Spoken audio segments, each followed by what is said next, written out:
తాము ఎందులోనూ తీసిపోవడం లేదని నిరూపిస్తూ ఉన్నారు మహిళలు. ఇంటిని చక్కబెట్టుకోవడంలోనే కాదు, ఆర్థికంగా కూడా అండగా నిలుస్తున్నారు. ఇటు పిల్లల బాధ్యతలను చూస్తూనే సంపాదిస్తూ కుటుంబానికి చేదోడు వాదోడుగా ఉంటున్నారు. ఉద్యోగాలే కాదు, వ్యాపారాలు చేస్తూ భర్తకు వెన్నుదన్నుగా నిలబడుతూ ఉన్నారు. వ్యాపారాలు చేస్తూ బిజినెస్ ఉమెన్స్ గా రాణిస్తూ ఉన్నారు. అయితే మహిళలు తమ స్వశక్తితో ఆర్థికంగా ఎదగాలనుకునేందుకు కేంద్ర ప్రభుత్వం సాయం కూడా చేస్తోంది. అవే ముద్రా లోన్స్. కొత్తగా వ్యాపారం చేయాలనుకునే వారు, వ్యాపారాన్ని వృద్ధి చేసుకోవాలనుకునే వారు ఎవరైనా ఈ లోన్లను పొందవచ్చు. అయితే ఇప్పుడు లోన్లకు సంబంధించి కీలక ప్రకటన చేశారు దేశ ఆర్థిక శాఖ మంత్రి నిర్మలా సీతారామన్. ఇకపై ప్రధానమంత్రి ముద్రా యోజన కింద అందించే రుణాలకు సంబంధించి మహిళలకు తొలి ప్రాధాన్యం ఉంటుందని నిర్మలా సీతారామన్ ప్రకటించారు. పీఎం స్వనిధి స్కీమ్ కింద లబ్ధిదారులకు రుణ మంజూరు పత్రాలు అందజేసే కార్యక్రమాల్లో పాల్గొన్న ఆమె ఈ కీలక ప్రకటన చేశారు.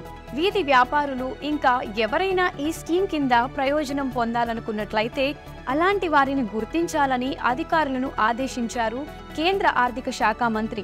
అటువంటి వారికి పీఎం స్వనిధి స్కీమ్ ప్రయోజనం అందేలా చూడాలని సూచించారు. అయితే ఇకపై స్వనిధి స్కీమ్ కింద రుణాలను తీసుకున్నట్లయితే మహిళలకు మొదటిగా ప్రయారిటీ ఉండనుంది. ఈ స్కీమ్ లో స్వనిధి సే సమృద్ధి కూడా ఓ భాగమేనని నిర్మలా తెలిపారు. ఈ స్కీమ్ ద్వారా 8 రకాల ప్రభుత్వ పథకాలు లబ్ధిదారుల కుటుంబాలకు లభిస్తాయని వెల్లడించారు.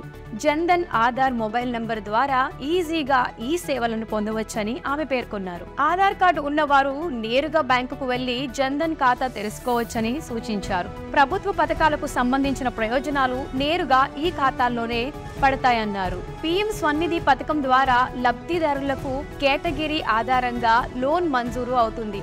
చిరు వ్యాపారుల శిశు కేటగిరీ కింద 50,000 వరకు రుణం అందిస్తారు. కిషోర్ కేటగిరీ కింద 50,000 నుంచి 5 లక్షల వరకు, ఇక తరుణ్ కేటగిరీ కింద 5 లక్షల నుంచి 10 లక్షల వరకు రుణాలు ఇస్తారు. పీఎం స్వనిధి స్కీమ్ కింద విడతల వారీగా అందిస్తూ ఉంటారు. తొలిగా 10,000 రూపాయలు, ఆ తరువాత 20,000. వాటిని సరైన సమయాల్లో చెల్లించిన వారికి 50,000 నుంచి రుణాన్ని ఇస్తారు. ఇలా రుణ పరిమితి పెరుగుతూ ఉంటుంది. మరి రుణాల విషయాల్లో మహిళలకు ప్రాధాన్యత ఇవ్వడంపై మీ అభిప్రాయాన్ని కామెంట్ సెక్షన్లో కామెంట్ చేయండి.